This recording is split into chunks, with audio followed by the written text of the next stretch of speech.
Tengamos una conversación amena, con la confianza que existe entre tú y yo. Los lunes, a partir de las 8 de la noche, les invito a compartir mi espacio Aquí, con Eduardo Serrano. Historias, comentarios, curiosidades, anécdotas e invitados especiales. Recuerden, los espero los lunes a las 8 de la noche, aquí, en Pangía FM. Aquí, con Eduardo Serrano, con la calidez que lo caracteriza.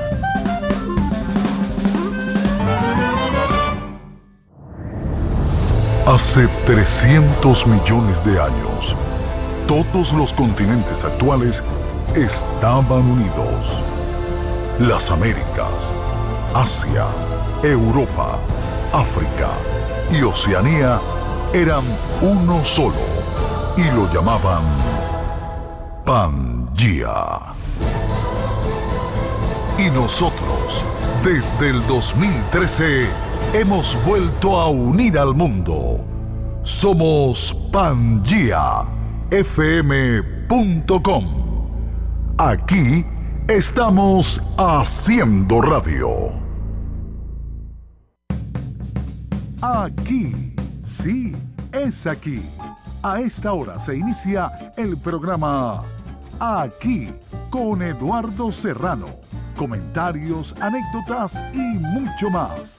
Queda con ustedes, Eduardo Serrano en PangeaFM.com. Hola, hola, ¿qué tal? Buenas noches, bienvenidas, bienvenidos. Esto es Pangea City. Y como cada lunes, 8 de la noche, el programa de Eduardo Serrano. Señor Serrano, feliz año, ¿cómo está? Feliz año, feliz carnaval, feliz Semana Santa, feliz todo. Un abrazo y un saludo cordial para todos aquellos que en este momento, 8 y unos minutos de la noche, están en conexión con nuestra emisora Pangea FM. Pangea City. City, se me olvidó decir Pangea FM, no, Pangea City. Son muchos años. Y sí, gracias a nuestros seguidores. Tenemos muchos seguidores a lo largo de todo el mundo. Pangea unió al mundo entero a través de su señal. Nuestro saludo a nuestra gente querida de Argentina, las serranitas, nuestro saludo para ustedes, a Perú, a Ecuador, a Colombia, a Venezuela. Incluso nos han reportado por ahí unas copias desde Cuba también, toda Centroamérica, Europa, en fin. A todos ustedes nuestro agradecimiento más sincero por estar en conexión con nosotros. Como también es lógico agradecerle a nuestra gente de Humboldt International University, gente que quiere ir de su mano, caminar junto a usted hacia su futuro. Recuerde, Humboldt International University, si quiere solucionar sus problemas profesionales en cuanto a la legalización o la actualización de su profesión, acérquese que ellos se lo van a ayudar y lo van a guiar. También a nuestra gente querida del restaurante Los Roques, allá con Rafael Gil y sus hijos. Los esperan para deleitarles ese delicioso placer de comer bien y sabroso.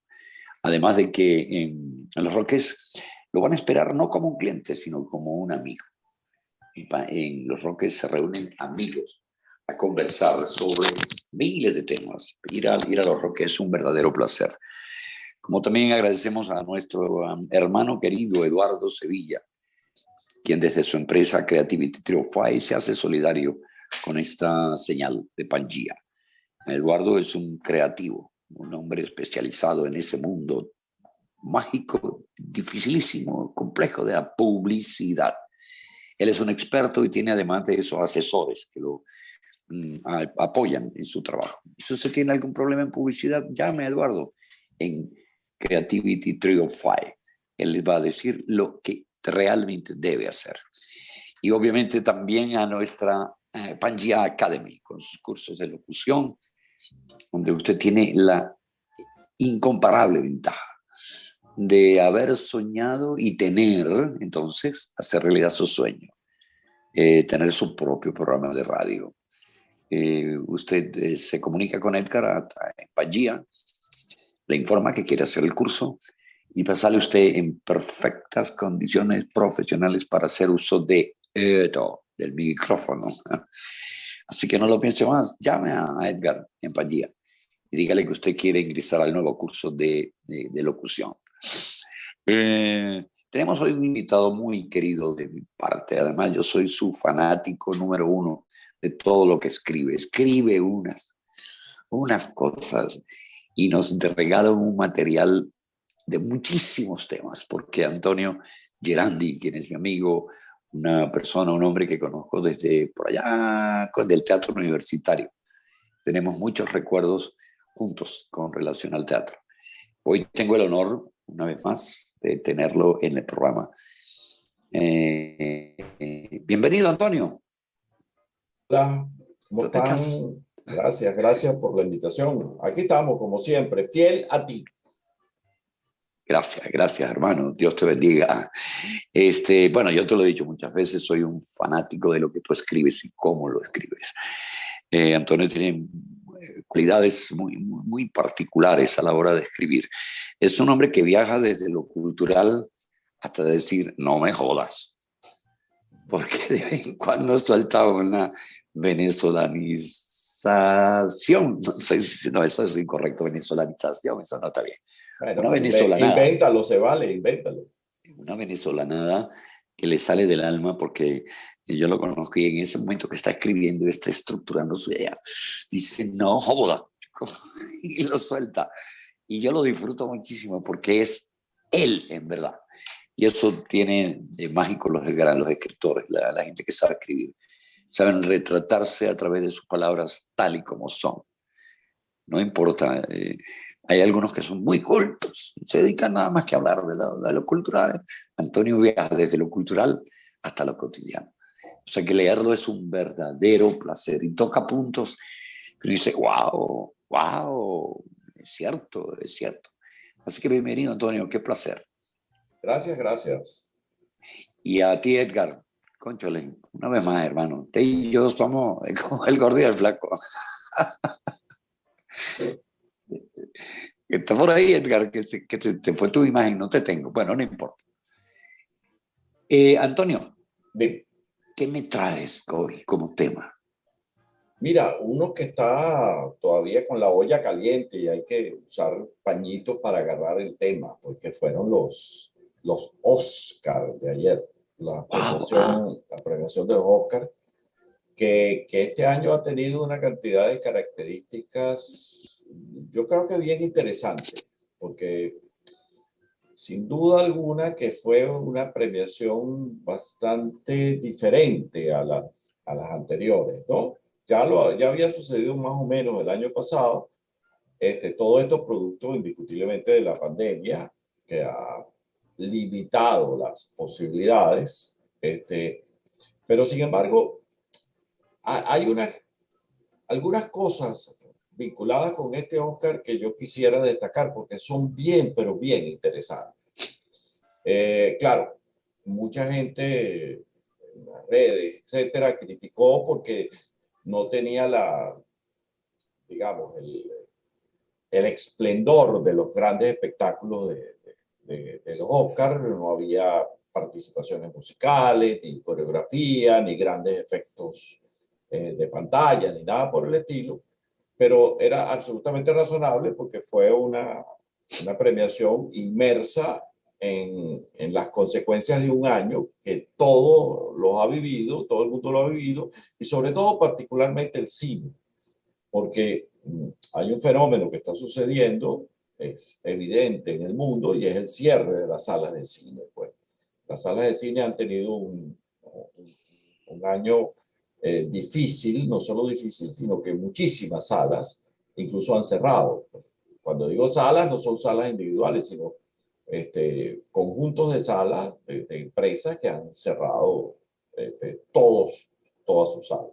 Entonces el cine de alguna forma está en una circunstancia de transición, y el Oscar de alguna manera también es una transición.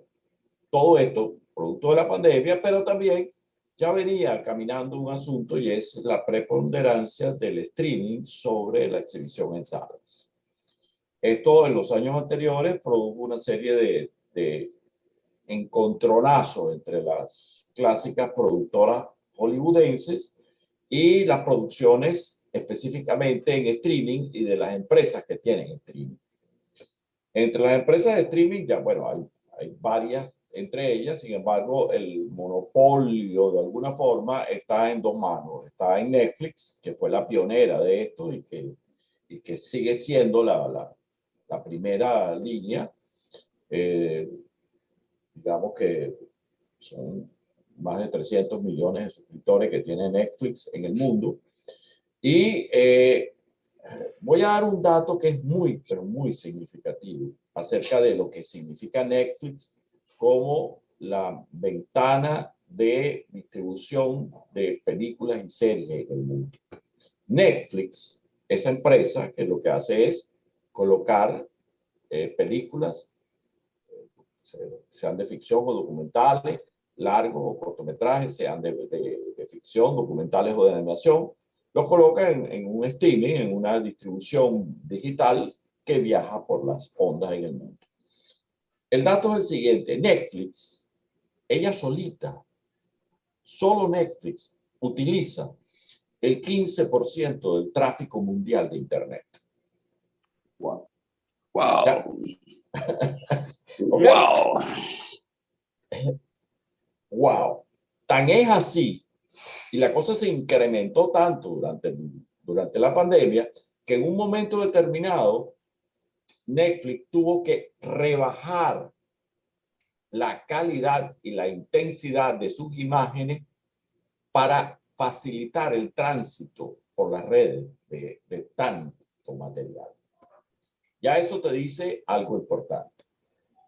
Hoy en día hay un competidor muy fuerte para Netflix que tiene muy poco tiempo de haberse establecido, que es Disney. O sea, Disney, que es una super empresa poderosísima y que ha tenido desde hace décadas un mecanismo de absorción de otras empresas. O sea, la política de Disney ha sido de que empresa que le compita en sus áreas, la compra.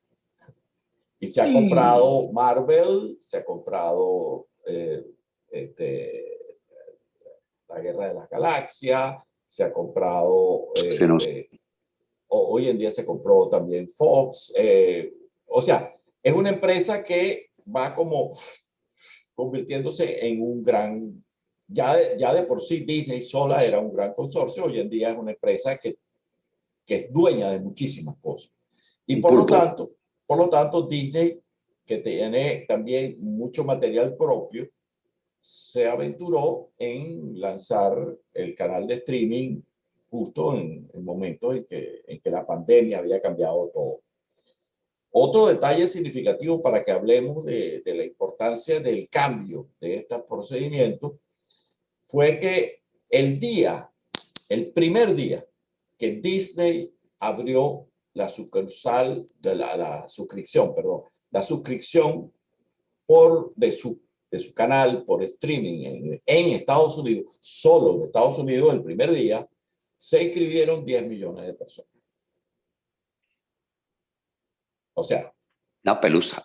Estamos hablando de dos grandes monstruos. Netflix, que inicialmente comenzó siendo solo una empresa de exhibición, o sea, recibía los materiales y los colocaba dentro de su espacio, terminó siendo una productora también. Terminó siendo una empresa que financia producciones, que establece coproducciones o producciones propias y tiene material del cual es propietario, no solo, digamos, exhibidor. Esto produjo hace tiempo un conflicto entre el clásico Hollywood, las grandes empresas de Hollywood productoras que tenían una especie de monopolio mundial del cine, y esta nueva manera de que el cine se exhibiera. Y hace 2 o 3 años trataron de bloquear a Netflix, que era en ese momento el fundamental, argumentando que las películas que participaran en los premios Oscar podían ser solo aquellas que habían sido exhibidas en salas cinematográficas, porque el Oscar era un premio al cine y el cine era las salas. Pero todo esto cambió y terminó modificándose, sobre todo a raíz de esta circunstancia, donde muchísimas películas hoy en día se están estrenando es en streaming, no en salas. O algunas, lo que se están estrenando es a veces en ambos, en salas y en streaming, en los últimos tiempos en que algunas salas están apareciendo. Sin embargo, yo creo que esto cambió definitivamente y que el cine en salas va a quedar solamente para un cine muy especial, ese cine de superhéroes, de aventura, eso que yo llamo el cine de los efectos especiales, el cine de evasión, el cine de Rápidos y Furiosos y punto, que ya van como no sé cuántos, Rápidos y Furiosos. Cada vez son más rápidos y cada vez son más furiosos. Entonces, esto, ¿por qué este preámbulo? Porque esto de alguna forma también modificó las circunstancias del Oscar. ¿En qué aspecto? En que el Oscar se abrió y ahora permite no solo las películas exhibidas en salas, sino las películas exhibidas en streaming. Y por lo tanto, el panorama cambió radicalmente. ¿En qué cambió o qué se vio en estos premios Oscar? Yo creo que algo muy, pero muy significativo. Y es que en la premiación, bueno, sabemos que en la premiación participan muchísimas películas porque hay muchas categorías, pero podríamos hablar de las 12 principales películas de largometraje. No me estoy metiendo ni con documental, ni con cortos, ni con otras categorías. Pero la categoría principal, pues, largometrajes de ficción. Digamos que había 12 películas importantes o las que tenían mayor cantidad de nominaciones para posibles premios Oscar. Y estas películas, si las analizamos como grupo, como paquete, como conjunto, tienen una cantidad de características que los diferencian bastante de otros premios en años anteriores. Y es que casi todas las películas están en la onda de producciones, las que yo llamaría que se meten con el problema y la profundidad humana y no con la espectacularidad de muchas películas. O sea, no hubo películas de superhéroes, no hubo películas de galaxias, no hubo películas de efectos especiales o de volcamientos, asesinatos masivos, etc. No, hubo películas humanas. Y muchas de ellas, salvo las extranjeras, desde luego, pero en el caso de los Oscars sabemos que las extranjeras solamente tienen un premio, que es el premio a la mejor película extranjera. La totalidad de las películas que se exhibieron en estos Oscars son películas que se meten muy profundamente, con todas las visiones posibles, pero que se meten con algo que yo llamaría la realidad social norteamericana.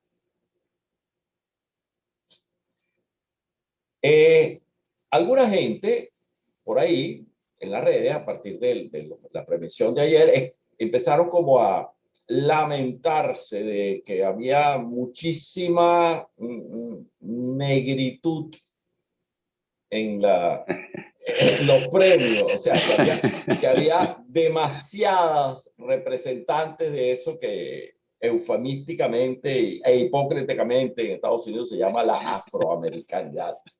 Término, por cierto, absolutamente compatible, ¿no? Porque cuando decimos afroamericano, no todos los africanos son negros. O sea, cierto, claro. el África negra, por llamarla de alguna forma, es el África subsahariana. Pero todo el norte de África pertenece a otras características de algo que a mí me odia mencionar, que se llama la raza. Porque para mí hay una sola raza, que es la raza humana.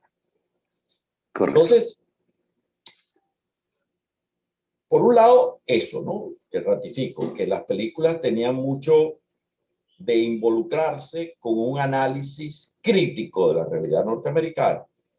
Otra cosa interesantísima, tres de ellas eran versiones cinematográficas de obras teatrales.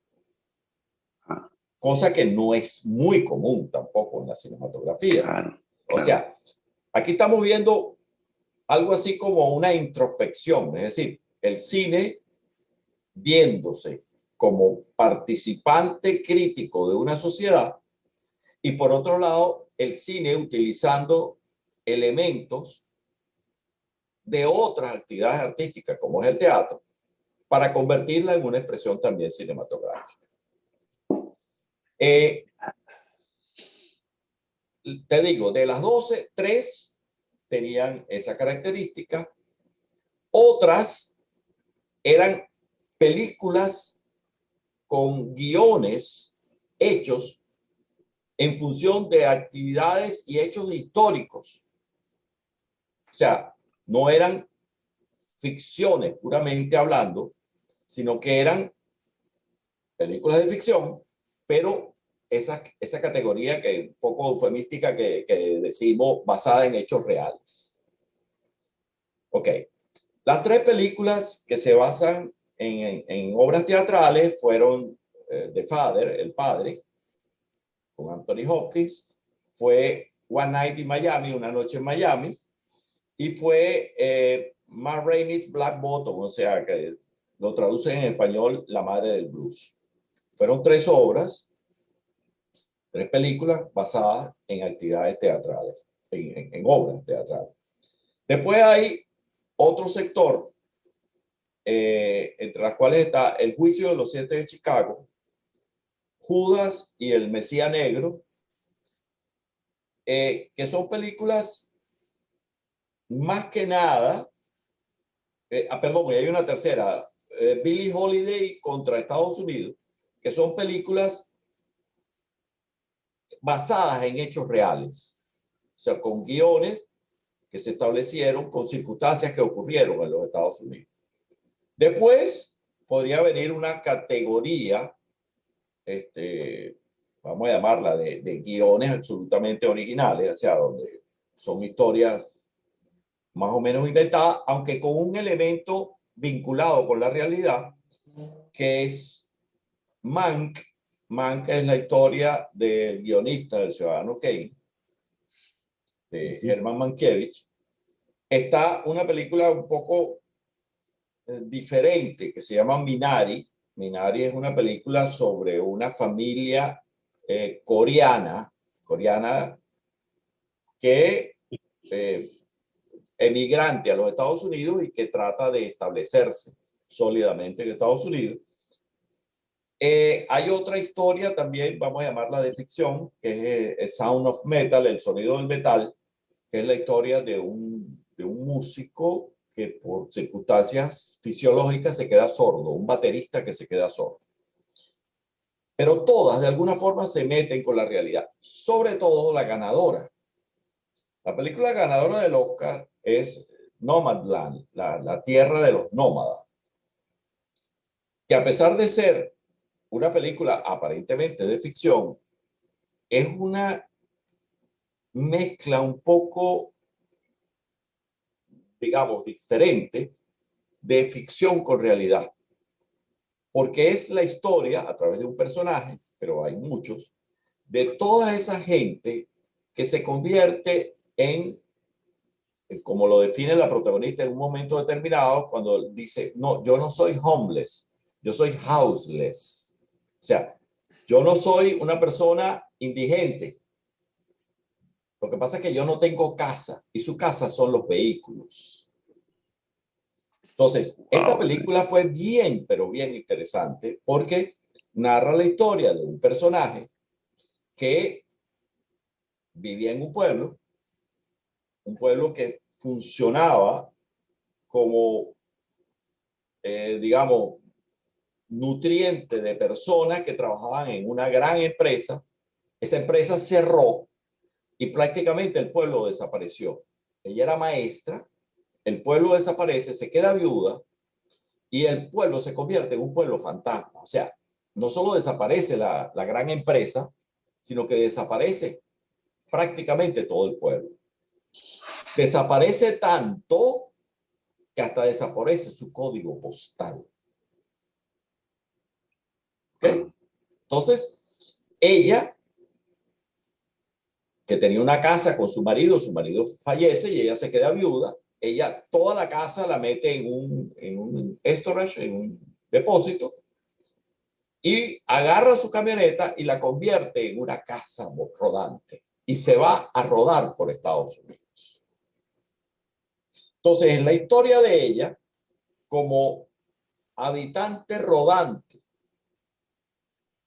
la película está basada en un libro documental de una persona que se dedicó a buscar, estudiar, analizar y transcribir las experiencias de esos nómadas dentro de Estados Unidos, que hoy en día se calculan 1 millón de personas. O sea, se calcula que 1 millón de personas en Estados Unidos viven en sus vehículos con ciertas características.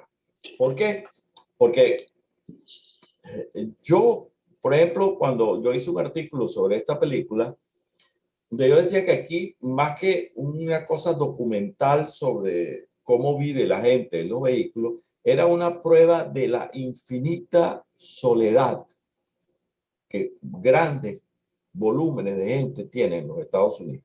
Porque la mayor parte de la gente, incluso los que participan en el documental, son personas que en verdad viven en sus vehículos. O sea, es una mezcla entre ficción y realidad, por eso yo decía. Entonces, ese 1 millón de personas, no podemos decir, como lo dice el personaje, que no tienen un techo. Lo tienen. Lo que pasa es que el techo es un vehículo. Y ellos viven una vida de nómada. O sea, no necesariamente están en un sitio permanentemente. Y aquí yo señalaba 2 aspectos bien interesantes. Bien interesantes como análisis y como crítica. Si tú en Estados Unidos no tienes una dirección física permanente, ¿verdad? Tienes dos limitaciones. No puedes tener cuenta bancaria y no puedes votar. Es decir, si tú eres uno de ese 1 millón de nómadas, no vas a poder tener una cuenta bancaria a menos que tengas una dirección física de un hijo, de un familiar o algo así. Y tampoco puedes votar, ¿no? Entonces, ¿qué sucede? La mayor parte de esa gente son jubilados. Son gente que le dio lo mejor de su vida a este país trabajando, haciendo millones de cosas. No son unos hippies que decidieron vivir la aventura. Es posible que haya algunos jóvenes que quieran vivir la aventura ¿sí? De hecho, mi hija menor vivió 1 año en su carro en California. Pero bueno, es una joven que decidió vivir esa experiencia durante 1 año. Pero la mayor parte de estos personajes no. Son gente mayores y jubilados cuya jubilación no le permite tener un estándar de vida, vamos a llamarlo, acomodado, ¿no? Y aceptable. Aceptable. Y lamentablemente muchos de ellos, hay algunos que son parejas de señores mayores que deciden pasar los últimos años de su vida rodando y viviendo en campamentos rodantes. Pero hay muchos individuos, muchos solitarios. Y yo creo que la película mete el dedo en la llaga en un gravísimo problema de la sociedad norteamericana, que es la falta de una protección social sólida. ¿Ok? Bueno, yo lo dejo ahí. A los que no han visto la película, todas están en streaming, o sea, todas son visibles o por Netflix o por Amazon o por Hulu o por cualquiera de esos canales de exhibición. Esa por un lado. Las 3 teatrales. The Father, que, bueno, Nomadland se ganó mejor película, mejor actriz, que Frances Dorman, y mejor dirección, Chloe Zhao, una norteamericana de origen chino. Vino joven a Estados Unidos, etc. Y hay algo interesantísimo al respecto. Dime una cosa, cuando tú oyes que en Estados Unidos se escribe o se dice, es que fulanito es de color. Ese es un término que está, ¿cómo se llama? Colocado a las personas, uno piensa que está colocado a las personas afroamericanas, a las personas de raza negra, ¿cierto? Sí, sí, Pues pero el resulta color. pues resulta que esta directora es calificada como la primera directora de color que se gana un Oscar como directora. Y resulta que ella es china norteamericana, pero es china, ¿no? De color chino. Y me recuerda que el año pasado estuvo nominado entre los actores para el Oscar Antonio Banderas. Y la prensa lo señaló como que era un actor de color, ¿no? Entonces tú dices, ajá, ¿cómo es el asunto de los colores? Wow, wow. Y hay algo con mi estilo sarcástico de siempre. La película Minari, la película esta que te digo que es coreana, hay una actriz que hace el papel de la abuela, coreana, que se ganó el premio de mejor actriz secundaria, ¿no? Ella es coreana. Habla inglés, pero es coreana. Ella ni siquiera vive aquí, creo que vive entre los dos países, ¿no? Coreana, no de Farcón. No de Farcón. Lo genial es que ese premio lo presenta Brad Pitt. Brad Pitt es el que hace la presentación, o sea, acuérdate cómo es el Oscar, ¿no? Los nominados son, el ganador es. Correcto. Entonces, la ganadora fue esta señora coreana, cuyo nombre es imposible de repetir porque nadie se lo puede aprender. Un nombre coreano. Ella emocionadísima le dijo a Brad Pitt, ay, al fin te conozco y tal, y qué sé yo. ¿No? Me imagino que estaba deseosa de que Brad le diera un beso. Una señora ya mayor, pues, desde luego, ¿no? Entonces, yo me puse a ver las dos imágenes. Brad Pitt, que por alguna razón está bastante bronceado, y ella, que como coreana, es muy blanca. Pero entonces, ella es la de color y él es el blanco. Entonces, ¿cómo se compagina todo eso, no? Es bien sutil, pero bien chocante, ¿no? Y qué enredo, de verdad, qué enredo y qué disparate, de verdad. Ajá, sí, entonces el problema es de color, porque ella es más blanca que el otro, pero ella es de color y el otro no es de color. Entonces, bueno, sigamos con nuestra enumeración. Las tres que se basan en obras teatrales está The Father, El Padre, que Anthony Hopkins se ganó el premio como mejor actor. Realmente un trabajo maravilloso de Hopkins como actuación. Es una película basada en una obra de teatro de un francés y que yo soy muy malo para los nombres. De casualidad me acuerdo de los nombres de las películas. Y que hicieron esta versión cinematográfica y a pesar de ser muy teatral, pues, sin embargo tiene una cantidad de elementos importantes de las cosas cinematográficas, porque hay una película que inicialmente, si tú no estás muy pendiente, te puede producir confusiones, pero es que el personaje es un personaje que tiene Alzheimer. Y entonces, muchas veces vemos lo que él está viendo o lo que él se está imaginando. Entiendo. Que no necesariamente, a pesar de ser los sitios habituales, no necesariamente es la realidad. Claro, entonces, interesante, ¿no? Ese juego es bien interesante y hay muchísimas cosas que te producen a propósito confusión hasta que al final llegas a entender muchas cosas de esta confusión, ¿no? Ese es The Father. Después está One Night in Miami. One Night in Miami también es una obra teatral y llevada al cine. Es el encuentro de Muhammad Ali, el boxeador, ¿cómo se llama? Se me fue el nombre ahora del dirigente católico, dirigente musulmán negro que fue asesinado. Ajá, sí. Bueno, en algún momento me recuerdo. Y de un cantante negro en Miami. En Miami de los años 60. Sam Cooke, el cantante. ¿Perdón? Sam Cooke. Dan Cook, el cantante. Ah, correcto.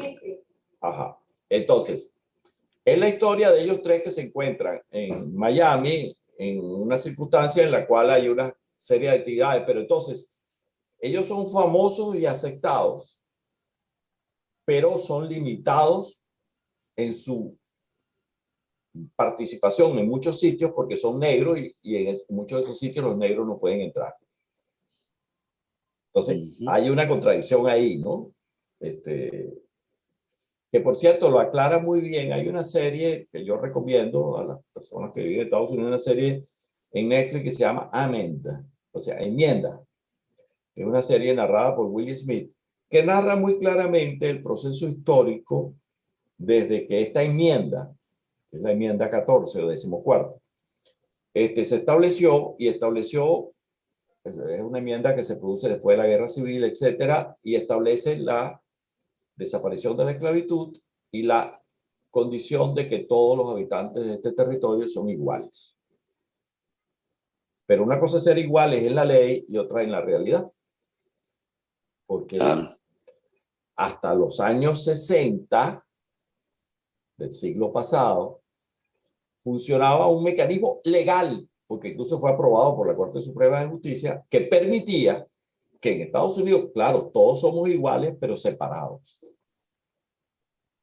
Y eso fue lo que permitió que los negros tuvieran sus sitios, sus espacios, y sus baños, y sus bebederos de agua, y los blancos otros.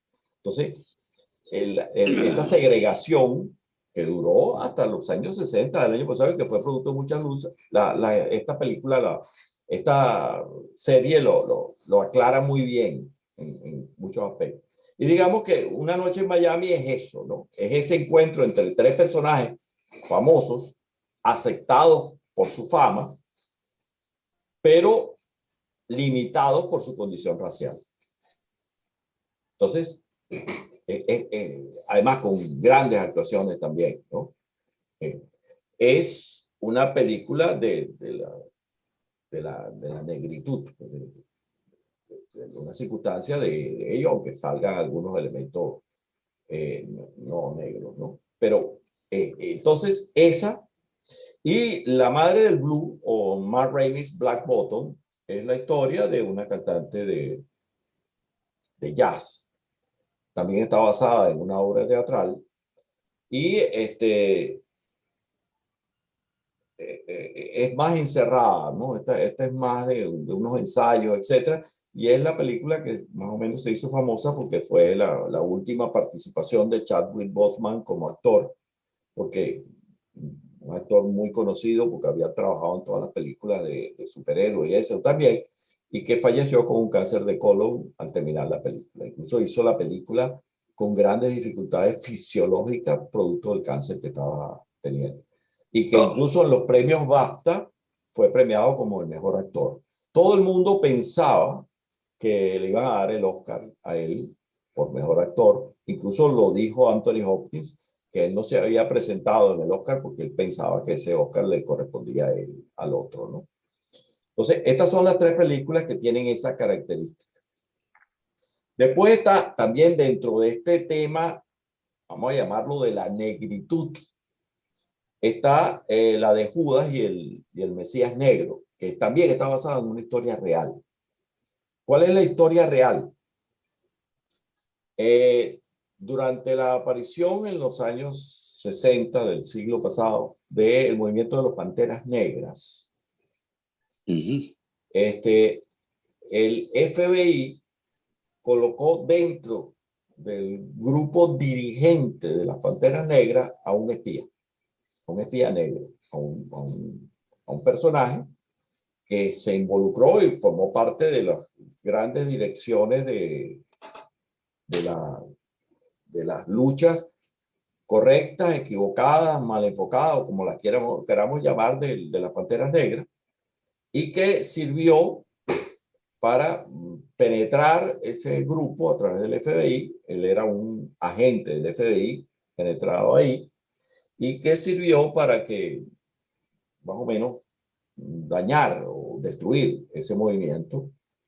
El personaje protagonista, en un asalto que hace el FBI, un tipo veinteañero, el FBI acaba con él, ¿no? La película termina incluso, en los créditos de la película sale una parte documental donde sale el personaje de verdad, o sea, fotos y circunstancias del personaje de verdad, que era un veinteañero, y del Judas, pues el tipo que los traicionó, que recibía sus beneficios del FBI, y que un tiempo después de todos estos acontecimientos se suicidó. Hay una cosa interesante del Oscar con respecto a esta película, y es que esta película tiene dos protagonistas, y ambos fueron nominados por el Oscar como actores secundarios, Wow. no como protagonistas. Yo, cuando vi eso, dije, bueno, ¿esto qué pasa? El Oscar se está resguardando para que el premio al mejor actor se lo den a Hopkins o a Chadwick Boseman, y para que estos tengan su pedacito, vamos a poner los secundarios. Y efectivamente a uno de ellos, a Kaluuya, que es el protagonista mayor, le dieron el mejor actor secundario. Entonces, sutilezas del Oscar. Sutilezas del Oscar. Ok.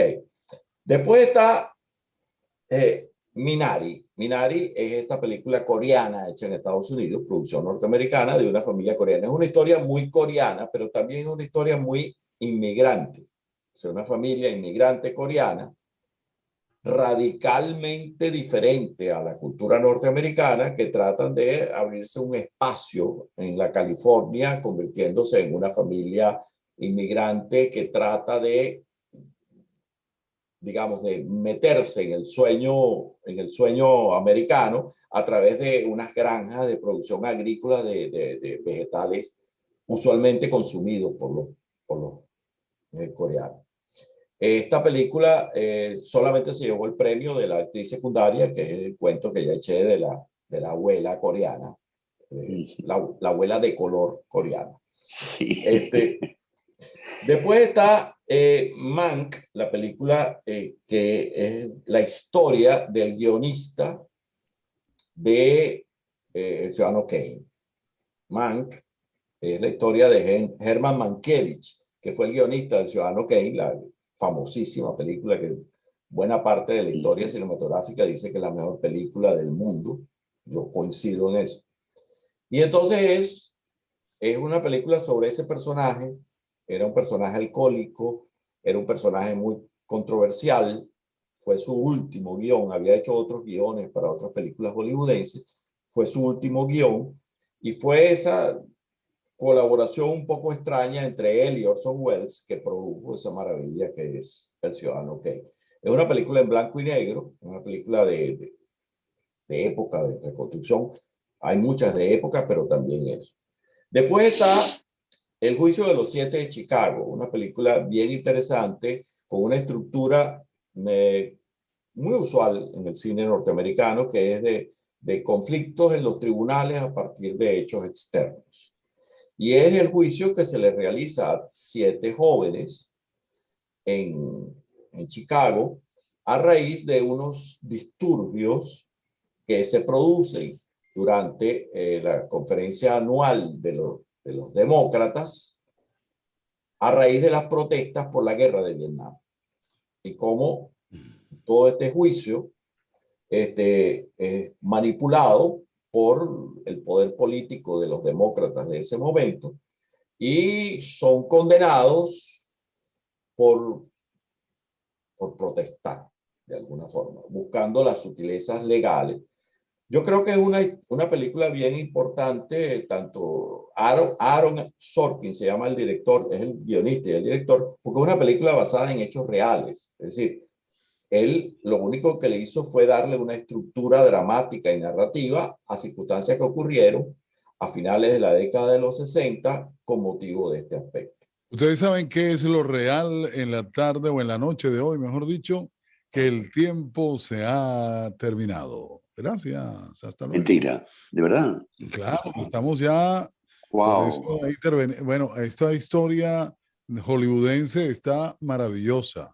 Tenemos que hablar Sí, un día de La Casa de Papel, a ver qué opinas tú de esa película de Netflix. Esa Serie. Sí, muy interesante. Pero sí se nos acabó el tiempo, Eduardo. Te veo súper concentrado allí.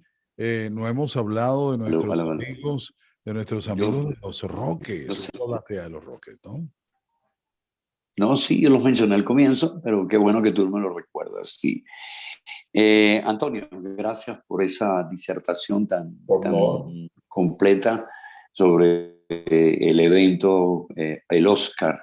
Y me produce mucha emoción saber que los rieles han cambiado de dirección un poco, y qué bueno que el cine pues se puede dar el lujo de tratar el tema humano, bien sea capturado desde un evento ya ocurrido, real, o bien sea desde la imaginación de un escritor. Pero el cine en general se había alejado mucho de esto. Estábamos como muy inmersos en lo policial, la aventura, lo espectacular. Qué bueno que nos acerquemos, por ejemplo, como pasó, por ejemplo, con muchas películas de hace mucho tiempo, pero que siempre conmovieron al público. Yo creo que si el público está interesado, que le hablen del ser humano, de sus emociones, de sus sufrimientos, de sus anhelos, sus angustias, de eso que nos corresponde. El cine latinoamericano, como nunca pudo darse el lujo de ser un imitador de Hollywood con grandes producciones y espectáculos, siempre se limitó a hablar del latinoamericano y sus eventos íntimos, personales, bien sea de la política, la educación, el deporte, de donde fuera.